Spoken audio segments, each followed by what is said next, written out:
We will return politics to the service of the people. What part of returning politics to the service of the people involves accepting free? We did that, so we do that, and we are ready. We've been working really hard since Keir took over as leader and me in deputy, and we've got Rachel as the... Labour promises to build 1.5 million homes by 2029. That's over 600 new homes every single day for the next 5 years. Is this achievable, or just another empty promise? In this explosive interview, Laura Kuenssberg challenges Angela Rayner to explain how Labour plans to overcome the logistical nightmares of such an ambitious project. The answers, or lack thereof, might surprise you. Angela Rayner stepped onto the stage with a bold proclamation. The turning point when people and places across England finally begin to take back control over the things that matter to them. On the side hasn't offered him a peerage, I certainly would have. And Mr Speaker, the definition of working people are the people that the Tory... Labour would build 1.5 million new homes by 2029. It's a staggering figure, amounting to over 600 homes every single day for 5 years straight. As Rayner confidently laid out this ambitious plan, you could almost feel the collective eyebrows raising across the nation. Enter Laura Kuenssberg, armed with a healthy dose of skepticism and a barrage of questions. She wasted no time in challenging the feasibility of Labour's housing promise. How exactly do you plan to achieve this massive increase in construction? Kuenssberg pressed, her tone a mix of curiosity and doubt. As Rayner began to respond, the complexities of such a monumental task quickly became apparent. Land availability emerged as a major hurdle. Where would these 1.5 million homes be built?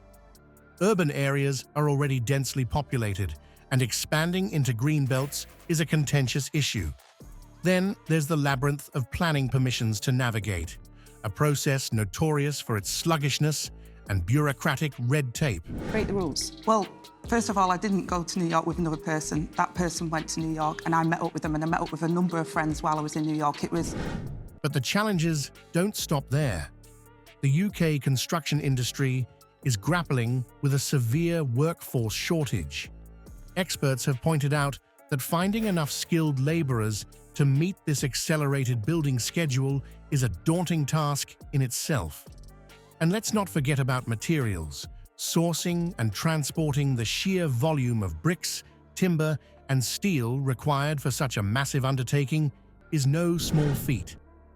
As Kuenssberg continued to probe, the interview took on an almost chess-like quality. Each question seemed to back Rayner further into a corner. Can you provide specific details on how you'll overcome these logistical nightmares? Kuenssberg asked, her persistence palpable. Part of returning politics to the service of the people involved you accepting a free stay in a New York apartment on a holiday. The Tories handed billions of pounds to their cronies with links to tax havens. We will ensure local businesses... Rayner's responses began to falter. The confident demeanour she started with slowly gave way to a series of vague assurances and generalities. The lack of concrete plans became increasingly evident as she struggled to provide substantive answers to Kuenssberg's pointed inquiries. As the interview progressed, viewers were left with a growing sense of unease. The ambitious housing promise, which had sounded so appealing at first, now seemed to be built on shaky foundations. The gap between Labour's rhetoric and the harsh realities of large-scale housing development became increasingly apparent. But this was just the beginning. If it was part or all of the visit was paid for by someone else, and you didn't register that, so you weren't transparent about that, did you? As Kuenssberg prepared to shift gears, there was a palpable sense that more revelations were yet to come. The housing promise debate had opened a Pandora's box of questions about Labour's readiness to govern effectively. What other surprises lay in store as the interview delved deeper into the party's policies? Just when Rayner thought she'd weathered the storm of housing questions, Kuenssberg dropped a bombshell. What about the 2.5 million immigrants expected to arrive during this period? The air in the studio seemed to thicken. Would these newcomers be competing for the same homes Labour promised to build for those already on waiting lists? Rayner's confident demeanour visibly faltered as she grappled with this unexpected curveball. The Labour Party's projection of 2.5 million immigrants over the same period as their ambitious housing plan suddenly cast a long shadow over their promises.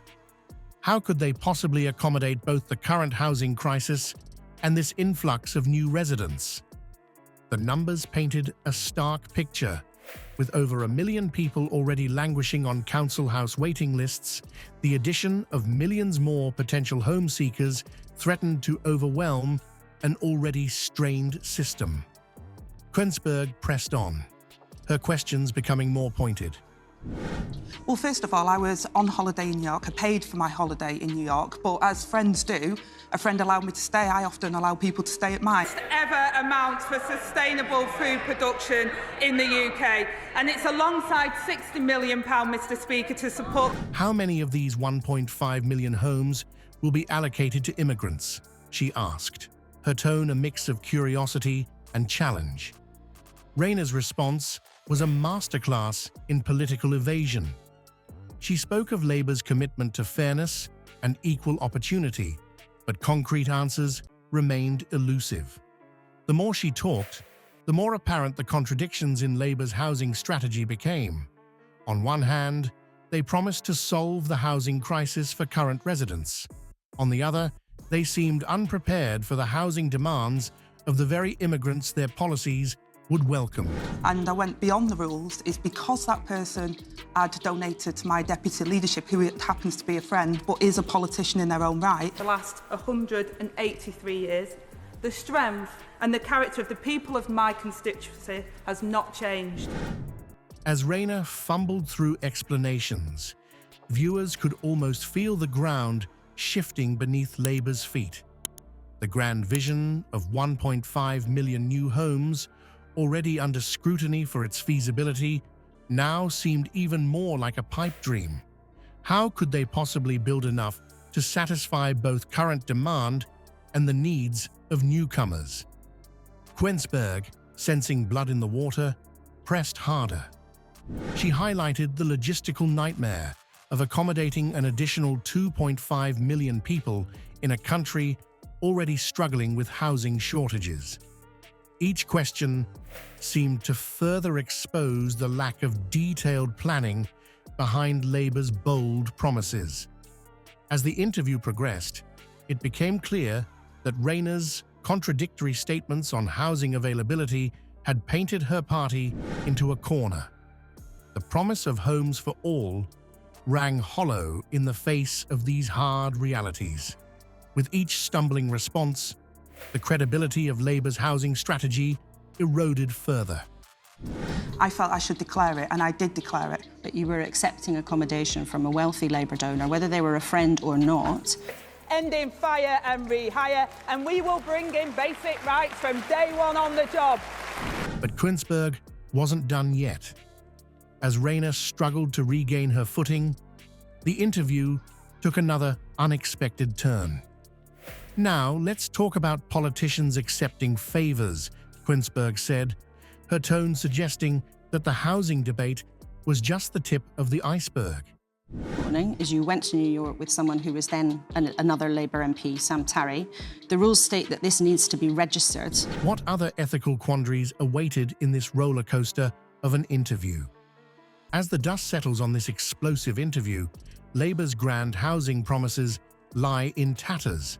The ambitious pledge to build 1.5 million homes by 2029 now seems like a castle built on sand.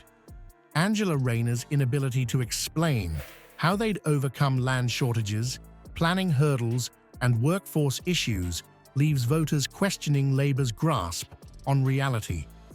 But it's the immigration conundrum that truly exposes the cracks in their strategy. How can Labour possibly house 2.5 million new arrivals while simultaneously tackling existing waiting lists. Rayner's evasive answers only deepen the mystery. This interview serves as a stark reminder of why we must scrutinize political promises.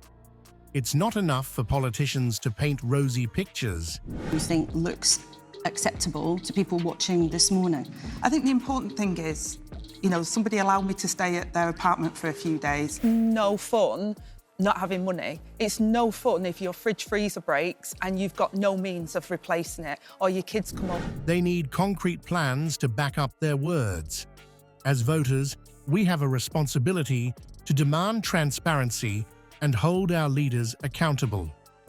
Looking ahead, one can't help but wonder, will this housing debacle force Labour to rethink its approach?